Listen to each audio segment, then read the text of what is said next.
Um, okay, yeah, let's all sit down. Um, well, first things first. I came in just about 15 minutes ago, the last 15 minutes of the film, and I'm always reminded, first of all, how incredible Rita is. You know that. And I'm always so moved by the last scene with Natalie. We had such a great time making this movie, and it's so amazing. I was thinking, my God, all this time later, and we're still talking about it. We're so lucky. So all of us who were in it in any way, shape, or form, in front of the camera, behind the camera, this is the one thing that people are so proud of individually in their individual resumes. And one day in the filming, there was a break for 20 minutes or something, and I was standing out in the alleyway in the studio with Rita and one of the other girls, and we were talking to each other, and we heard some of the two gentlemen from the office talking to each other. And I'm telling you this just so you'll have some understanding how it all felt to everybody. And one of these guys said to the other guy, we don't know if we'll have a commercial success, but we feel we might have an artistic success. And I like that story because it lets people know how we all felt, whether it was conscious or not, about what we were doing. We just loved it so much. There was such tremendous energy and love and everything behind it, and fun. Anyway, thank you all for coming. It's a treat to be with you. I really appreciate it. And gosh, I'm out. I don't know what else to say. We should just start with questions like right away. And by the way, any question is fine with me, just so you know. Well, I have a few, and then we'll hear from the audience as well. You mentioned artistic and commercial success. It was both. I mean, it obviously, for those of you who don't know, it was the #1 film of that year. It was a sensation, longest film to play in Paris, I think I read somewhere, for years. Yeah, it played the George Chakiris Theater on the Champs-Élysées for 5 years. For 5 years, yeah, 10 Academy Awards. Looking back, what I'm wondering is, what do you feel may have been the most surprising or unexpected reaction to the film when it came out? Wow.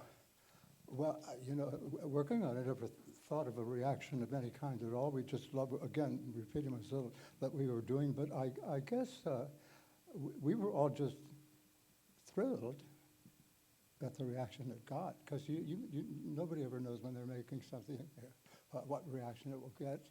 And I just think because we all love it, we were doing so much, we were thrilled, of course, with the reaction. And of course, it was exciting. No doubt.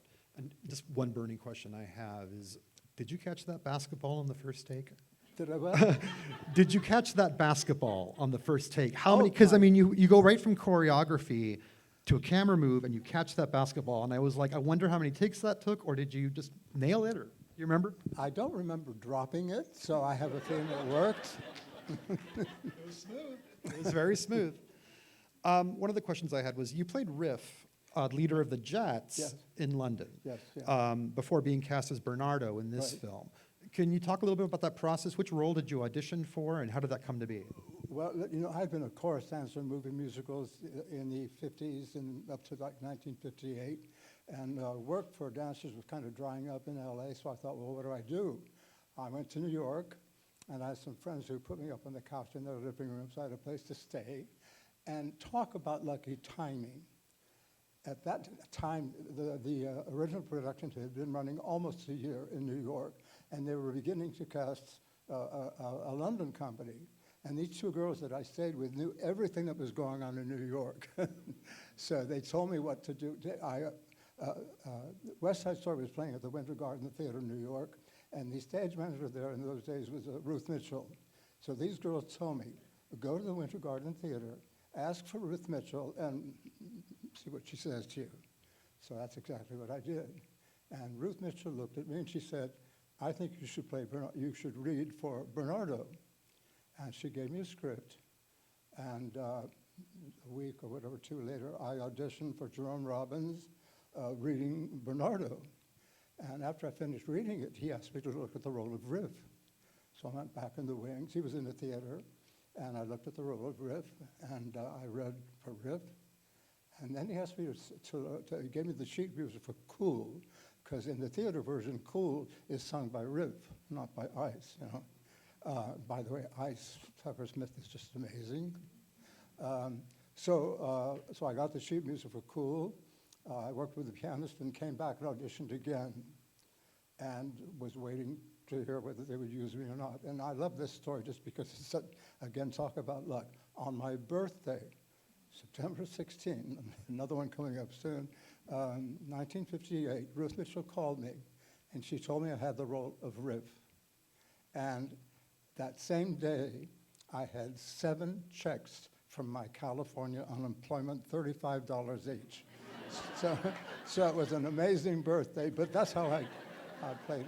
And by the way, I loved playing Riff. I mean, how could you not, you know?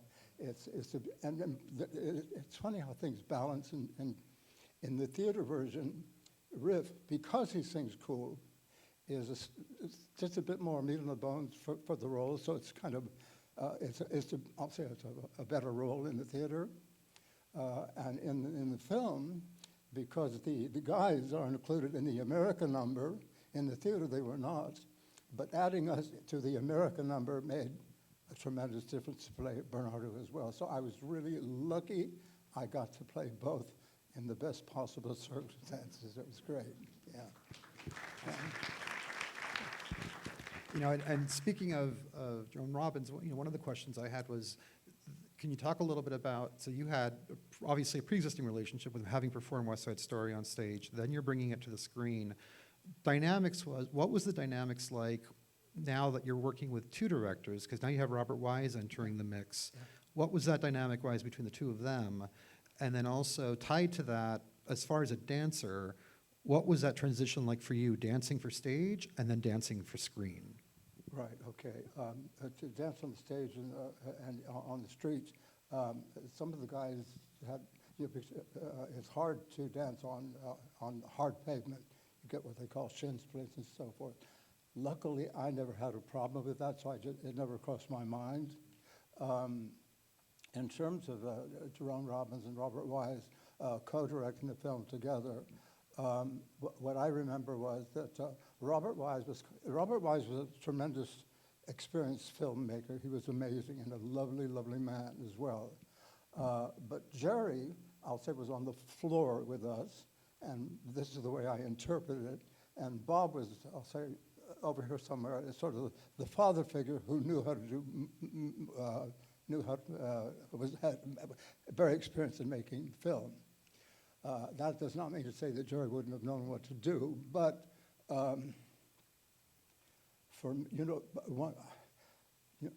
it's hard to talk about people and hopefully not sound unkind, because there's nothing unkind to say about anybody.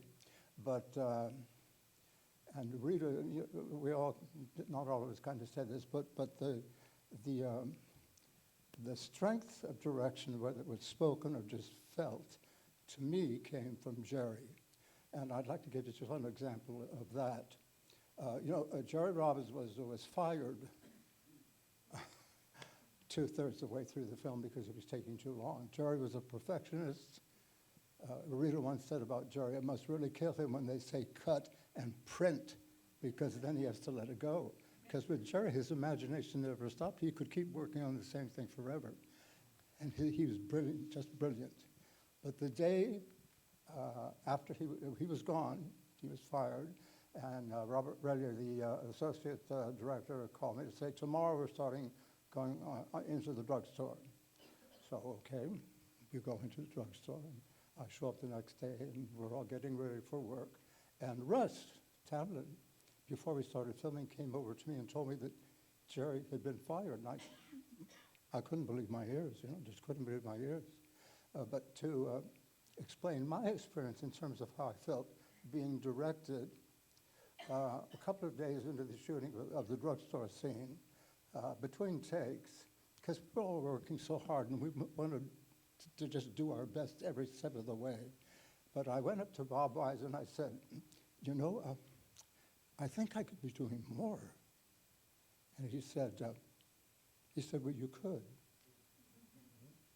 That didn't tell me anything, did it? So that does not in any way does it degrade him or his experience or what relevance to making this film. It's just they're very two different styles of directing. One other thing I thought of real quickly, in the theater version, working with Jerry on riff, and one day during rehearsal, I love this story because it talks to imagination. One day Jerry came up to me and he said, when I was playing riff, he said, why do you think he's called Riff? And I love that question because it made me think. Instead of just waiting to be told what to do, I was going to bring somebody to the table myself. That's what Jerry wanted from the people he worked with. He wanted them to bring, not just to sit around and be told, do this, do that, go there, go there. He wanted everybody to be involved, and that's one of the beautiful things about him. Yeah? Thank you. Thanks for sharing that. You know, in a film that sort of puts a spotlight on a few different complex relationships, for me, and I'm sure for a lot of people in the audience, the dynamic between Bernardo and Anita really stands out. Oh. And I'm wondering, how did you and Rita Moreno work together to bring such authenticity and intensity into your scenes together? Wow. Well, I met Rita the first day of rehearsal. We all met each other the first day of rehearsal. She's such an amazing actress, no matter what she's doing. But to answer that question, I think it again ties into how we all felt about what we're doing. You couldn't come to rehearsal for West Side Story with Jerry and not invest your emotion and your own feelings into what you were doing as well. So Rita and I became friends right away, loved each other, and she's so funny. She's just incredibly funny. But I think the intensity, I will use that word, of the performance, of the different performances, were just, you knew without thinking about it wasn't a conscious thought. It was part of the process for this film, because in order for people to feel things, for an audience to feel things, hopefully, we have to feel it to begin. So in working myself, I was always, the most thing I was most concerned about is how do these characters feel? That's what we had to bring to our performances as, I think more importantly than anything else. So the connection between Rita and myself, I think working that way, plus the fact that we really liked each other, was just put more icing on the cake. Yeah. I'll turn it over to the audience. I'm sure some of you have burning questions for George. The one thing I'll say is, Sammy, thank you so much. Sammy has the microphone, so he will come to you so you can speak into the mic. So why don't we start with the front row? You've had your hand up. Ooh, okay. Hello, Mr. Chakiris. I want to say something to you before I ask a question. Sometimes I don't know which is thicker, your skull or your accent. I've always wanted to say that to you. I've read your memoir twice now, and your stories in there are just, they're phenomenal. I practiced dancing around my living room as your Anita my whole childhood. And here's my question. According to your memoir, was there any impromptu dancing with Jerry Robbins, and was there any impromptu costumes with Miss Sharaf? Is it Miss Sharaf or Sharaf? The costume designer? Oh, Irene Sharaf. Yes, Irene. Yeah. Was there any, according to your memoir, they were just so by the book. Was there any impromptu aside from the dancing and the costumes? I'm getting a little echo from her. Can you repeat that question for me? Sorry, honey. Was there any? Yeah, I think she's asking if there's any impromptu in terms of what the costume designer was doing, and what was. So with Jerome Robbins and Mr. Was there any impromptu to what they did, or was it all just by the book in terms of their approach? We remember that it had been running a year in New York. Irene Sheriff did the costumes for New York as well. I think, but she was never, I was about to lie. She was present because she individually, there was a place called Western Costume in LA that every film company did costumes pretty much there. And Irene Sheriff, no matter what role we were playing, whether it was Natalie or one of the girls, she took care of everybody's individual costume as if it was the most important costume in the film. She was genius. She was such an extraordinary, gifted artist. You know, Irene Sheriff. I think I'm not answering your question though. Once she had done her work and was no longer needed to be in Los Angeles, she went back to New York, and the costumes were made. And I guess you probably know one of the most important things for costumes for dancers is to take in mind that material and those costumes have to stretch with movement. God, I hope I'm answering your question in some way. Yeah. Okay. Yeah, absolutely. Okay. And by the way, with that story in the dance hall at the gym, the funny thing is, in those days, you know, now there's material that stretches and does. In those days, that kind of material didn't exist. So my suit, the suit that I wore, was made out of, get this, shark skin. That was the name of that material. And one day, working on the dance at the gym, I had two pair, that's all I had, two pair of those black pants, and they split. So they gave me the second pair, and the second pair split. So of course, you know, I was as white as anything, you know. So there were no other trousers to put on, so I wore black tights under the pants so that on film you wouldn't notice it. But anyway, but again, this thing of dancers need material that gives it, if it's possible. Yeah.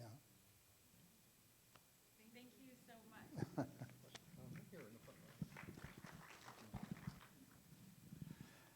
So let me know if there's an echo. First, just a remark about how much this film means to people, as you did, and then a question. So I'm here with my wife today. This was what we did on our first date 46 years ago, and today's our 39th wedding anniversary. Nice coincidence. Happy anniversary. Thank you. And it has meant, thank you very much, it has meant so much to us and our three kids for the last 40 plus years. And then coincidentally, I was in Boston yesterday and saw Romeo and Juliet. And I knew this was based on Romeo and Juliet, but it's shot for shot, scene for scene, Romeo and Juliet. And throughout, you managed to keep the drama and the intensity of that play. And I'm wondering, were you thinking about Romeo and Juliet? Was that even a subject of conversation while you were making the film? Well, I'm almost embarrassed to say no. It probably should have been. But I'll tell you what, when we were rehearsing for the London company, and we were rehearsing in New York at the Winter Garden Theater, and Jerry Robbins told us, there was a book that released at that time, not the same line exactly, but maybe connected in some way, and the book was called The Shook Up Generation, and it was about juvenile delinquents. So Jerry did give us some reading material to learn and look at and hopefully learn something from, but there was never a specific reference to Romeo and Juliet itself. We all knew that that's what it was, but there was no vocal mention of it while we were working. Yeah. Did I answer your question? I hope. Right here, being pointed at by your neighbor. Yeah. Do you want to stand? Oh, okay. I just want to say, of course, I'm a big fan and a big fan of this movie. And as a young girl seeing this movie for the first time, what an impression you made when it was dance at the gym and you walked in with the purple shirt. And everybody, all the young girls in the theater, I mean, you could hear the sigh. It was just, it was everywhere. Do you still have the purple shirt? Yeah, no, I don't, but I'll tell you what, I remember one day when we were during the filming, between shots, and I was walking down the street at the studio wearing, I didn't have the jacket on, just the pants and the purple shirt, and I suddenly, for a moment, was struck by what I was wearing, by what Irene Sheriff had designed. Well, I was struck by what Irene Sheriff had designed for the role of Bernardo, and I thought her design and the colors she used for that character helped me to be Bernardo. It was just a strong feeling. Definitely. Wearing those colors. Most definitely. Yeah.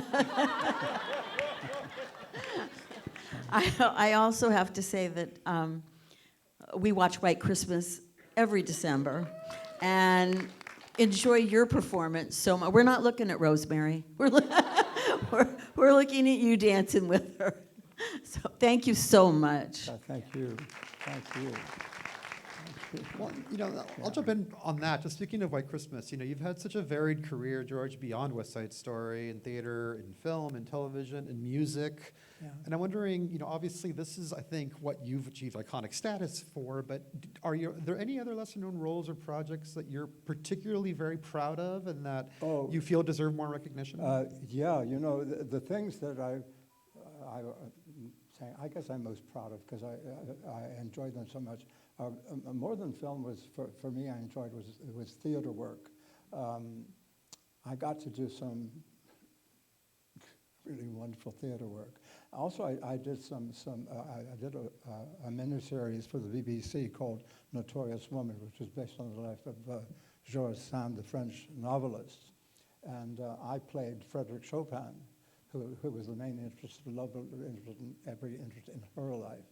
And the fact that producer, the BBC, had the imagination to cast me as Frédéric Chopin was just so delicious to me, I can't tell you.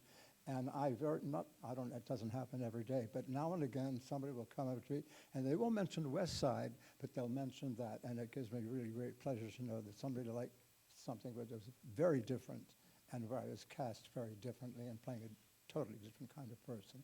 But the theater, I guess no matter what you do, the most important thing is the material. Is it a good script? Is it a good script? Of course. And I've been, my resume, I don't put any of it out there, so thank you for asking that question, because there are quite a few things that I've been involved in my time around.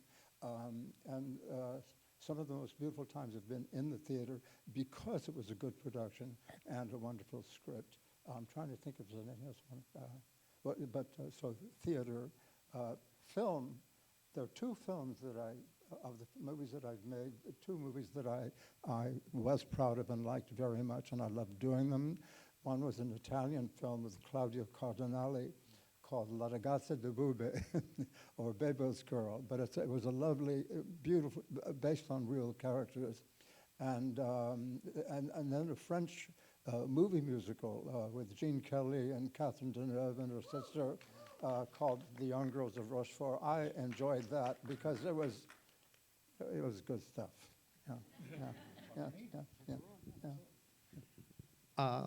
Yeah, in the front row. Okay, so my question was about the Young Girls of Rochefort. It was kind of funny because I was telling my mom that we were going to see you, and she had a huge poster of you in the purple shirt in her room. And then in my house, I have a huge poster of you in Young Girls of Rochefort.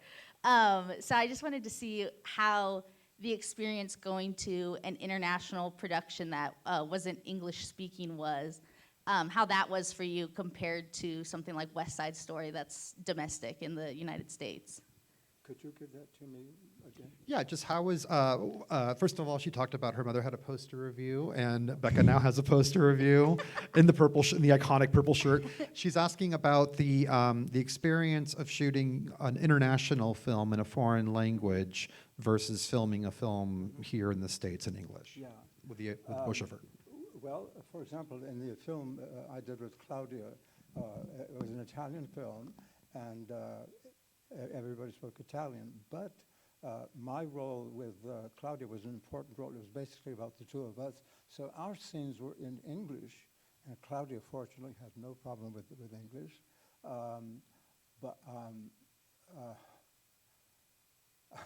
I'm lost. You know, this is going to sound crazy. It was kind of crazy, but it worked. NHK, who's kind of like the BBC or whatever in Japanese television, there was a famous author who was not Japanese, Lafcadio Hearn, and he's very revered in Japan. And NHK did I think it was either a 4 or 7-part series on his life, and I played Lafcadio Hearn.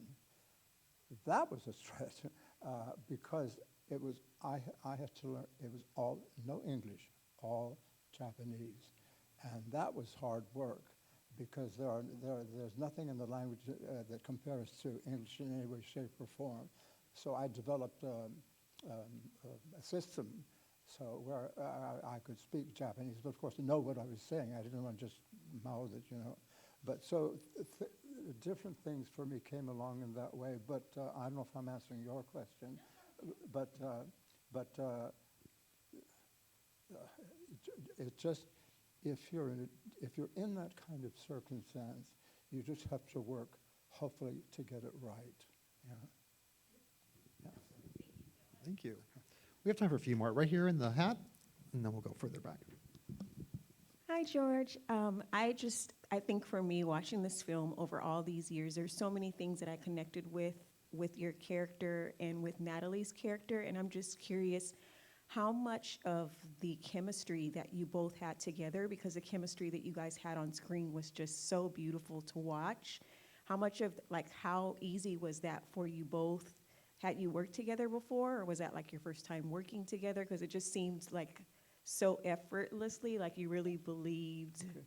No, by in the the way, two the of reason you. I'm going to ask you to read things here and there is because for some reason I'm getting a little echo that makes it hard for me. So could you tell me that one again? Sure. Basically, the dynamic of acting with Natalie Wood specifically, right? What that was like. She's saying that on scene, the chemistry just seems Yeah. so effortless. And Oh, God. Well, I'll tell Natalie.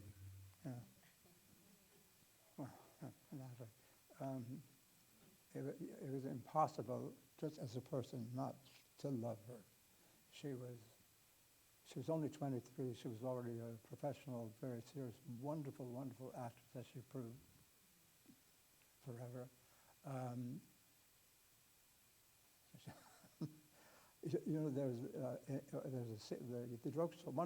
I'm sorry, in the sewing shop when Natalie and Anita are in the shop, and then Bernardo and Chino come and ask, "Are you ready, girls?" They ask them if they're ready to go to the dance, and Anita gets a little jealous because Bernardo loves his sister so much. And one of the lines I say in that scene to Natalie as Maria, I said, "Oh, my sister is a precious jewel." And she was. Yeah. Natalie was a precious jewel. Absolutely. Yeah. I hope I answered that question. yeah, let me ask you to that. When you came in, Yeah. you came into the end, and it's the closing scene with Natalie, and you're looking at that. Oh. Does that feel like 2 weeks ago, or does that feel like ages ago, or does it vary, or how does that feel? You know, that scene gets me every time, every time. I have not seen this movie as much as people already think I might have. This is probably what I just saw today was maybe my 4th time, and Natalie, from the moment you see her, from the very beginning, her first close-up, whatever it was in this movie, she engages you because it's not just because she's beautiful physically. She is beautiful physically, but Natalie has a personal quality that is just endearing and pulls you in.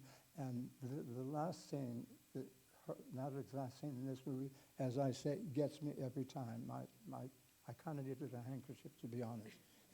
She really does move me that way, yeah. That's wonderful. Someone towards the back. I feel like we've right back, straight back there, standing up and waving both hands vigorously over here in the red T-shirt.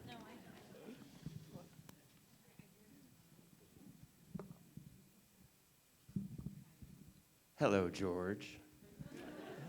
It's Michael Whitman, your old friend Michael Whitman from Ken and Kramer, remember? Oh, come on, George. All right.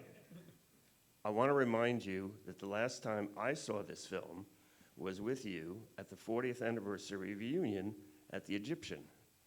Do you recall? George, do you recall that? I missed that. He's saying that Michael Whitman, that you go back and he watched the film at the 40th anniversary. My God! Is that you, Michael? Yes, it is, George. There you go, yeah. Hi. Hi. Oh, my God. So what was the question? All right, so... Hey, well, first you wanted to make sure you remembered him, so I'm glad you do. God, of course I do, yeah. So we were amazing me, I at the haven't seen you 40th yet, anniversary I sure was. screening at the I'll remember Egyptian you, of yes, West Side yeah. Story. Had a little Yeah. party beforehand, got to mingle with everybody. It was fun. But the film was great, restored copy. At the end, we had a question and answer as well. And there was about 10 or 12 people up there. And I wonder if you remember this, either from that night or from the production originally.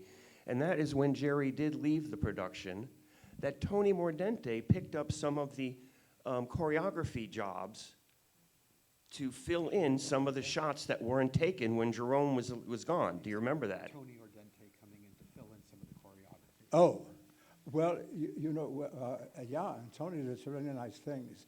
I think the primary thing that he did when Jerry was gone, Tony Mordente was one of Jerry's assistants, and Tony had been involved in the theater version as well, sorry. But one of the things that Tony did, it was so wonderful, he added, in Dance to the Gym, he used Russ Tamblyn's gifts as a gymnast and so on. Yes. He used Russ's abilities that way, which really increased and made stronger the competition between the two gangs. It was a great idea, and it was a good idea on Yes, that's on you Tony's part. exactly answered my question.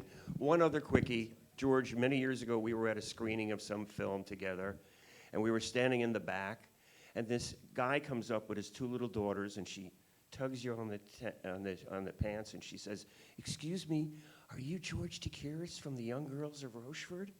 And you looked down at this little 8-year-old girl and said, "You've seen the film? Oh, Daddy and Mommy show it to us all the time. We love you."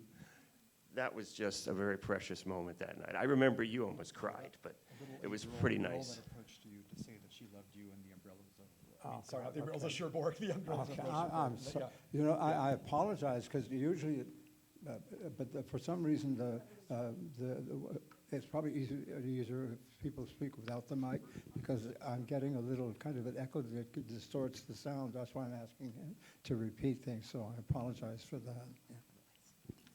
Well, he's saying, do you remember the little 8-year-old girl that came up to you to tell you how much she loved you in Young Girls of Rochefort? That it meant a lot to you, I guess, at a screening. Wow. The truth is, I wish I remembered it, but because that's so sweet. Michael remembers for you. Sammy, how are we doing on time? Are we good? We're about 5:20, so we have 10 minutes left or so. We have a Great. question from this young gentleman here. Great. How's it going, George? From actor to actor, it's an honor to be in the same room with you. You're amazing, and I've watched your film in film class, and it's great, and I love just seeing how your character has to go through being the older brother and having to lead a whole group through a terrible time in New York. And as an actor, I wanted to ask, in a scene with another actor, do you have to understand your own emotions, or do you take the other character's emotions more seriously than your own? He's an actor, and he's wondering when you're acting with another actor, are you more focused on your own emotions, or are you, how do I phrase or are you or your partner's emotions? Your partner's emotions. Well, I think you. Over your own. I think you have to pay attention to both. Because if I was talking to you and I paid no attention to how you feel, I wouldn't be present, would I? So to be present as a performer, as an actor, and so on, you have to do your homework, of course. But when you're actually playing the scene, you absolutely have to be aware of what someone else is feeling as well, because that's how what you would play off of, and it affects the scene. It affects how I would feel as my character. So if I work with an actor who does something different than I expect, I might be surprised, pleasantly surprised. It might change something in what I'm doing. But my point is, you absolutely have to be aware and be connected to the people you're working with. Yeah. Do you have any particular advice or coaching that you ever received from an acting professor or a mentor that particularly resonated with you? Well, what comes to me right now is that question that Jerry asked me when I was rehearsing Rip. He said, "Why do you think he's called Rip?" So it's character analysis, scene analysis, and all those things, where a scene starts and where it's going, the objective of a scene. All of those things come into the rehearsal and working process. And once those are in place, then you're more free to work and to engage as a performer, as a person, as a character to other people as well. But I know the better answer for this. One of the things, and COVID stopped a lot of things for a while, but one of the things that I've thought that helps anybody who wants to be an actor is to work in the theater as much as you can. Theater. Yeah. Yeah. Thank you. Sammy, you can pick, because I'm having a hard time seeing hands from. Yeah. All right, we have about 4 or 5 questions left, so I'll start with you, and we'll work our way to the middle. Well, just one simple question, but before I even comment, I probably speak for almost everybody in this room. Mr. Chakiris, it is a total honor to be in the same room with you. Thank you so much. I'm sorry? It's an honor to be in the same room with you. Oh, my God. I honestly can't tell you what a treat it is for me to be here with you. It really is. You're amazing. Thank you. Really quickly, I would like to know if you've seen the Steven Spielberg remake and your honest opinion about that, please. Have you seen the Spielberg remake, and what is your honest opinion? Oh, well, I've seen about 12 minutes of it. And the reason for that is, it was this West Side Story was a 7 Arts Mirrors Company film. And Larry Mirage, who is the son of Walter Mirage, Larry was probably about 4 when we made the movie, but he's now a really good friend, and he has an incredible system. He invites us over to his house to see movies all the time. So one day of an afternoon, 1 o'clock or something, he was going to run Steven Spielberg's West Side Story for me. So I went to his house, and we were watching it, and after 12 minutes, something happened to his projectionist or something, and it just went blank. So that's all I've seen, but so far.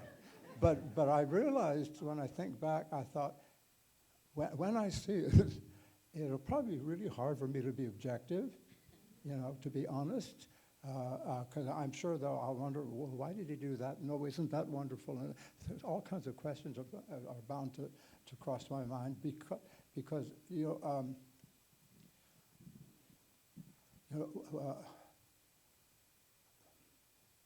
when people publicize a project and what they're working on, what they're doing, I may be wrong about this, but I thought that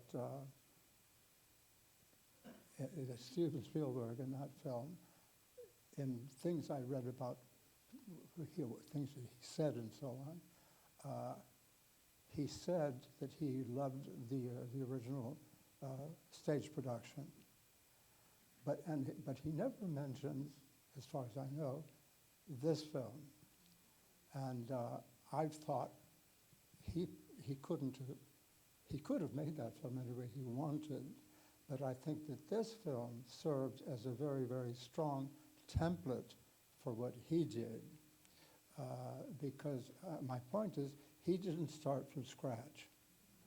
Jerry Robbins and that team all start from scratch. They truly invented this piece. And any production, stage or whatever, that has followed since has always been influenced by this. I'm not talking about me, I'm just talking about the movie. I believe in, no matter who it is, in credit where credit is due. And that was one of the things that crossed my mind. I thought, as far as I knew, that he didn't give a mention or appropriate mention to the source material for him. For example, if I was going to do My Fair Lady again, well, that's a different ballgame, I guess. But I guess one of the things I would do is I'd go see the movie to get some ideas and help me know where to go. So I think that's probably that even Steven Spielberg had to be influenced in some way by what came before him. Yeah. Let's do a couple more questions, Logan. 2 more questions, so I have one right over here. Thank you for being here. This question is from my brother who couldn't be here, but I want to know as well. The knife fighting scene, who choreographed it? And do you remember how many takes it took, the rumble? Who choreographed the knife fight scene? And do you remember about how many takes that took? Jerome Robbins choreographed the knife fight scene. And we filmed that when Jerry was gone. I don't remember how takes it took. It took a few days. And Bob Wise is such a great filmmaker. He filmed things so beautifully. But I don't remember exactly, but it took some time to kind of film everything, really, especially anything with movement. And there was movement in the knife fight. Yeah.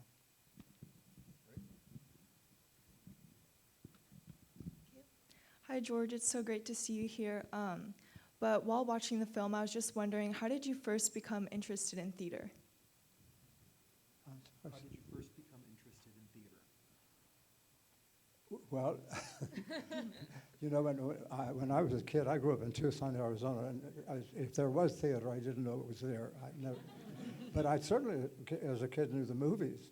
So I was influenced by the movies and went to the movies when I was 5, 6, and I was attracted to film because that's all I knew. That I didn't know theater existed.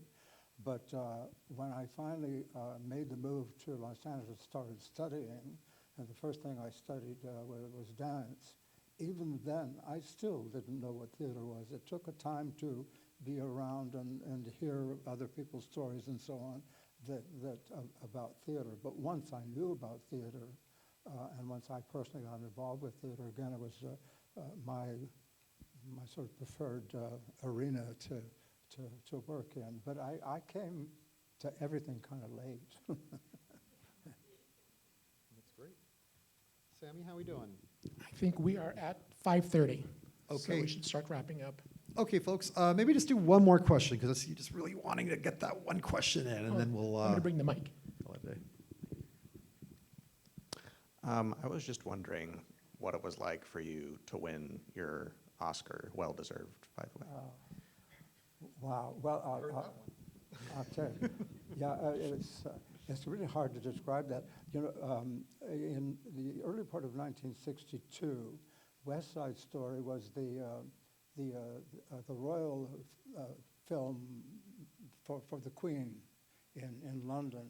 And Russ and Richard Beamer and Bob Wise and I went. We wore tails, and we were told how to behave with the Queen and all of that.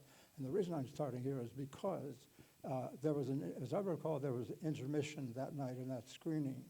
And during the intermission, Bob Wise was on the telephone to California, to the West Coast, and that's when he found out for the first time the nominations. And he told me, I guess it didn't it didn't register. But on the night itself, first of all, you don't expect to win. It's like I like to try to if you buy the lottery ticket, you don't expect to win, but somewhere you kind of hope you might, you know. But I never even thought that. I just went because I was supposed to go, I guess. And Rita and I went together. I love this part of the story because Rita's so funny. The car came to get me, and we went to get Rita, and she was opening the door to her home. She said, I'm practicing my loser's face. So she was already aware, because Rita had been a professional in film since she was 15 or something like that. I was still really new, you know, in my experience. So I didn't have the kind of awareness that I developed with time, you know. So, but the thing I would say was, what an incredible evening it was, ultimately, because Rita and I attended together, and we both got lucky, and who could ask for anything more, you know? Yeah. That's so wonderful. Well deserved. Absolutely well deserved. Thank you. Folks, again, it has been my incredible pleasure to welcome Mr. Wow. George Chakiris to the Frida. Please, everyone. Thank you, you guys. Absolutely. Thank you, all of you. so much. God, I'm so lucky to be here with you. Thank you. Okay, so Yeah. So folks, once again, George is going to be outside in the lobby. He's looking forward to meeting with you. Once again, he will do signings for $40, all of which goes to George. And he's happy to take photographs with you as well. He is pressed for time because he's off to the Writers Guild, I believe, tonight for yet another event. So just a testament to this movie's legacy and impact to this day. So thank you all very much for coming. And once again, for George Chakiris, thank you. Thank you so much.